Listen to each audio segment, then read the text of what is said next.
বাচ্চা থাম।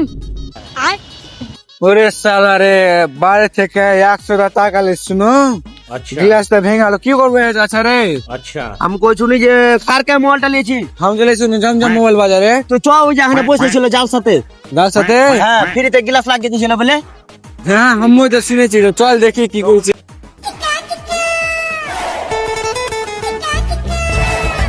ফিরোজ দা, তোমার কাছ থেকে মোবাইলটা নিয়ে গেছিলাম, তো গ্লাসটা ভেঙে গেছে, তো ঠিক করে দাও তো, কয় টাকা লাগবে? আর আমার কাছে নিয়েছিলে তুমি এটা মোবাইল? হ্যাঁ। টাকা কেনা লাগবে জি? আজকে মহেশপুর গায়ে যাবো নাই? হ্যাঁ। তো আমি তো তোমাকে আগেই করেছি, লাইভে তো বলে দিয়েছি যে তোমাদের যদি আমার কাছ থেকে মোবাইল কিনে নিয়ে যাও, তো ওই মোবাইলটার গ্লাস কিন্তু আমি আজকে ফ্রিতে লাগিয়ে দেবো। সত্যি তুমি ফ্রিতে লাগিয়ে দিচ্ছ? হ্যাঁ, তোমাকে পয়সা লাগবে না আজকে তো। তুমি কিভাবে জানলে যে তোমার কে মোবাইল নিলাম না কার কে মোবাইল নিলাম? আরে এটা মোবাইল দেখে আমি বুঝে গেছি যেটা আমার কাছের মোবাইল। আচ্ছা, আরে একে তো আমি আগে থেকে চিনি। ছিল তোমার কাছে মোবাইল নিয়েছে? আমার কাছে মোবাইল নিয়ে যাবে, চিনা কাস্টমার, পরিচিত কাস্টমার। আচ্ছা, যাও তোমার মোবাইলটা হয়ে যায়, হয়ে যাও। হ্যালো গাইস, তোমরা দেখতে পাচ্ছ আমার মোবাইল কিন্তু ভাঙা ছিল, ঠিক করে দিল ফ্রিতে।